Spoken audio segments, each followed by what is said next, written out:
During a recent visit to Bucharest, I discovered two men who were important in the history of Romania. One brought joy to many and the other brought despair.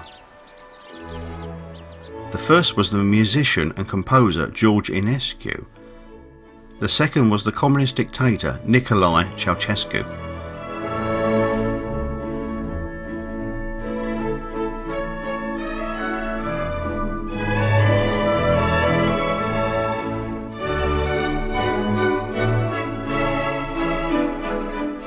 A visitor to Bucharest may be struck by the number of buildings in the French Baroque style. There is even an Arc de Triomphe and a statue of Charles de Gaulle. One of these buildings is the Cantacuzino Palace, or the Lion House. It was built in 1903 by the Mayor of Bucharest and inherited by his son, and on his premature death by his widow Maria, who married George Enescu. This beautiful building is now home to the George Enescu National Museum. Exhibits show his life and works from his birth in 1881 to wealthy parents in rural Romania. He began playing the violin at the age of 4 and went to the Vienna Conservatory at the age of 7 and then to Paris. His debut as a composer came in 1898 with his Romanian poem. Many other works followed, including his Romanian Rhapsodies and his masterpiece, the opera Oedipus, in 1936. He travelled extensively and taught, among others, the young Yehudi Menuhin. After World War II, he toured the USA and the USSR. Afterwards, he remained in Paris and died there in 1955. His death mask and casts of his hands can be seen in the museum. He spoke several languages and was described by his contemporaries as a genius, and has taken his place as the Romanian national composer.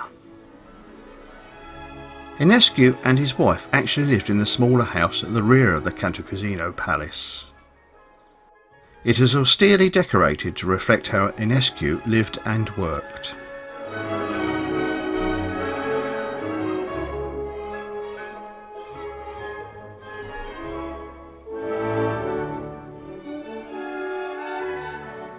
Another building closely associated with Enescu is the Athenaeum Concert Hall, which was inaugurated in 1888 and was built almost entirely by public subscriptions.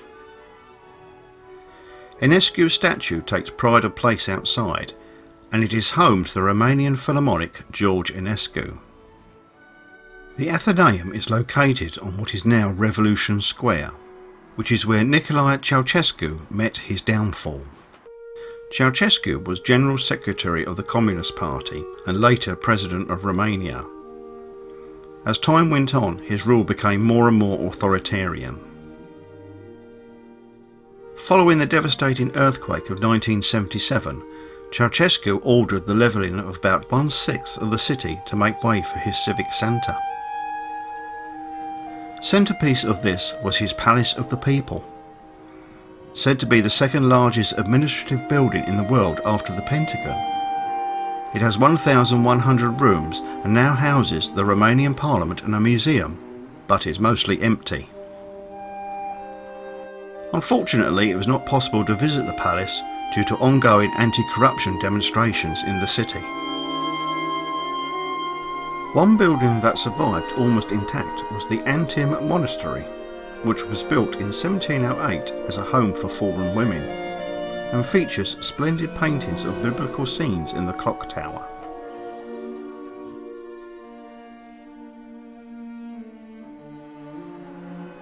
Returning to Revolution Square, it was here on December 21st, 1989 that Ceaușescu stood on the balcony of the Central Committee building when he realised to his horror that the crowd were against him.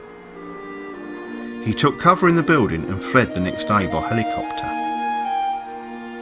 In the days that followed, over 1,000 people died, and they are remembered by the Monument of Rebirth, known locally of course as the Olive on a Stick.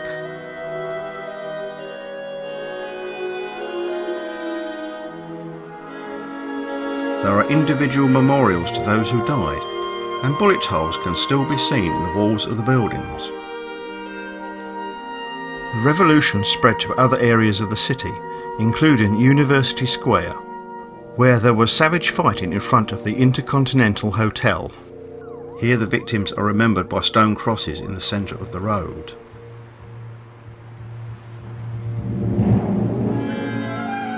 Other scenes of fighting were at the airport and the House of the Free Press in the north of the city. Following their escape, Ceaușescu and his wife were captured, and following a trial by a kangaroo court, they were taken out and shot on the 25th of December 1989. It is sad to say that Romania has a history of violent conflict. In World War II, Romania was one of the Axis powers, and the Jewish population was heavily persecuted. A memorial to those who died stands outside the choral synagogue. The interior of the synagogue, however, has been restored to its former glory and is visited by Jews from all over the world.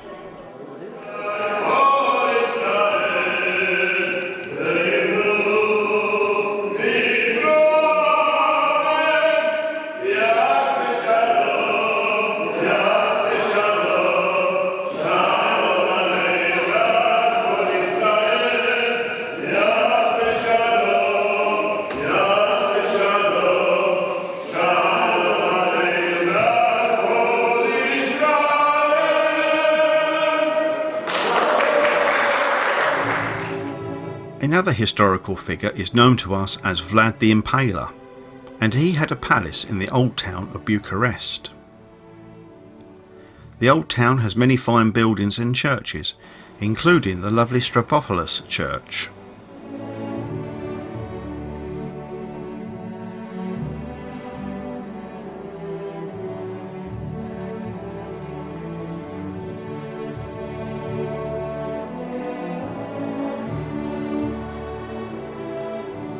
The area is nowadays the centre of entertainment, and one of the must-see places is the Karuk Bera restaurant with its vaulted ceilings, painted walls and stained glass windows.